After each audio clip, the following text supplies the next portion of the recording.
Hello my dear students, very welcome to all of you in your physics class. हम बात कर रहे हैं अभी केपलर्स लॉ की। और केपलर्स फर्स्ट लॉ हमने लास्ट लेक्चर में देख लिया है।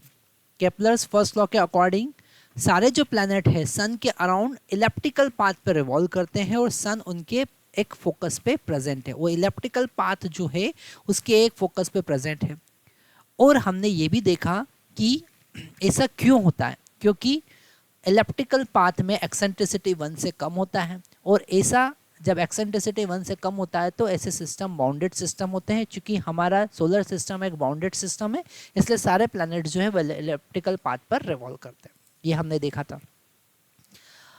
आज हम बात करेंगे सेकेंड लॉ की। और सेकेंड लॉ जैसा हमारी स्क्रीन पर विजिबल है वो कह रहा है कि the radius vector drawn from the sun to the planet sweeps out equal area in equal time interval. इसलिए इस लॉ को हम कहते हैं लॉ ऑफ इक्वल एरिया। अब ये क्या चीज़ होती है हम देखते हैं नेक्स्ट स्लाइड में। तो यहाँ पर हमारे पास में ये इलेप्टिकल पाथ है और मान लेते हैं हम क्या मानते हैं, हम मान लेते हैं कि सन यहाँ पर एक फोकस पर प्रेजेंट है। ये एक फोकस है F1 और यहाँ पर सन प्रेजेंट है और कोई प्लैनेट यहाँ पर रिवॉल्व कर रहा है। उसका ये इनिशियल पोजीशन नंबर 1 था और वो यहाँ पर पहुँचा पोजीशन नंबर 2। तो अगर हम इस पोजीशन नंबर 1 से, है ना, अगर हम पोजीशन नंबर 1 से सन से अगर हम एक वेक्टर ड्रॉ करें, है ना, ये वेक्टर हमने ड्रॉ किया। Just a minute. ये वेक्टर अगर हम ड्रॉ करें तो ये जो वेक्टर है यहाँ पर 1 से फिर ये पहुँचेगा 2 पर, है ना, यहाँ पर 2 पे पहुँचेगा। ये 2 पॉइंट है ना। तो जितना एरिया वो स्विप कर रहा है, ये जो एरिया है ये डेल्टा टी टाइम में मान लेते हैं डेल्टा ए एरिया वो कवर कर रहा है। फिर आगे हम बढ़े, यहाँ पर वो पहुँचा, यहाँ से यहाँ तक पहुँचा डेल्टा टी टाइम में। फिर उसने ये एरिया कवर किया, है ना। कितने टाइम में पहुँचा, उसी टाइम इंटरवल डेल्टा टी में पहुँचा। यहाँ से यहाँ तक का एरिया डेल्टा ए उसने कवर किया, तो वो एरिया उतना ही होगा, मतलब एरियल वेलोसिटी कांस्टेंट होगी, है ना। ये delta A area swept by the radial vector per unit time क्या होगा, कांस्टेंट होगा। और इसको हम कहते हैं, क्या कहते हैं, एरियल वेलोसिटी। क्या कहते हैं, एरियल वेलोसिटी।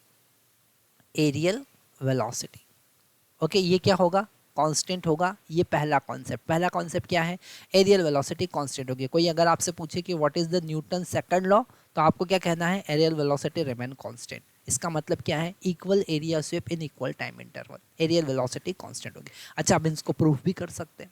प्रूफ करने के लिए हम क्या करेंगे, हम इस एरिया को अप्रोक्सीमेट एक ट्राइंगल कंसिडर कर सकते हैं। क्या कंसिडर कर सकते हैं, अप्रोक्सीमेट एक ट्राइंगल कंसिडर कर सकते हैं। तो इस एरिया को हमने अप्रोक्सीमेट एक ट्राइंगल कंसिडर किया क्योंकि इसका बेस जो होगा वो बहुत ही छोटा होगा, ठीक है।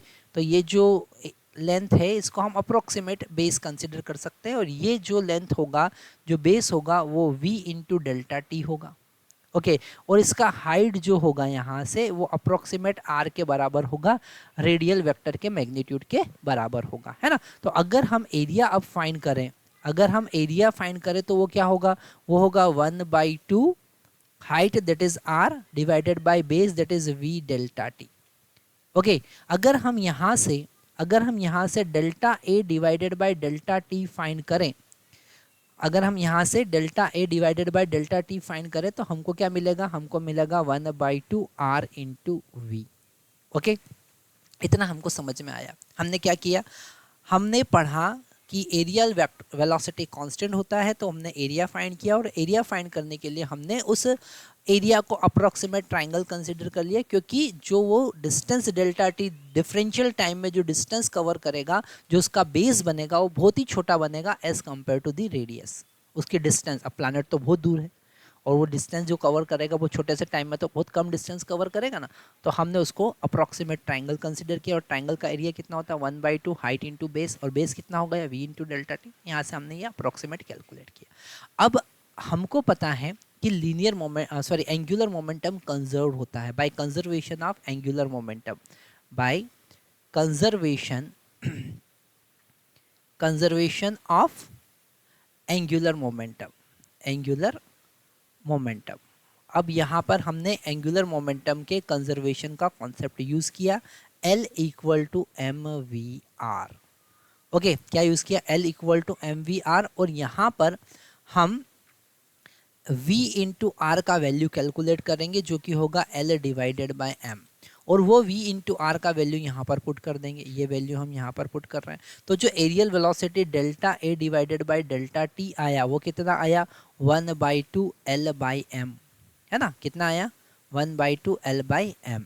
और L भी कांस्टेंट है और M भी कांस्टेंट है, ना तो L चेंज हो रहा है, ना तो एंगुलर मोमेंटम चेंज हो रहा है, ना ही मास चेंज हो रहा है। तो ये delta A divided by delta T क्या होगा? कांस्टेंट होगा।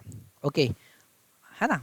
तो यहाँ पर सबसे अच्छी बात ये है कि अगर हम JEE 2020 की बात करें, 22 की बात करें, 23 की बात करें, तो उसमें इन कॉन्सेप्ट पे बेस्ड डायरेक्ट क्वेश्चन आए। ओके, JEE के प्रीवियस ईयर क्वेश्चन देखेंगे तो हाँ, आप देखेंगे कि ये फार्मूला उन्होंने डायरेक्टली पूछा है। क्या पूछा है? What is the areal velocity, है ना? तो ये areal velocity delta A divided by delta T आप लिखेंगे L/2m। ओके, क्या लिखेंगे? L/2m। अब आपको मुझको सर्च करके बताना है कि कौन से सन में, आज आपका असाइनमेंट क्या है? आज आपका असाइनमेंट ये है कि कौन से सन में, कौन से ईयर में ये क्वेश्चन पूछा था, what is the areal velocity according to Kepler's law, और उसका आंसर L/2m आपको लिखना था। Thank you very much.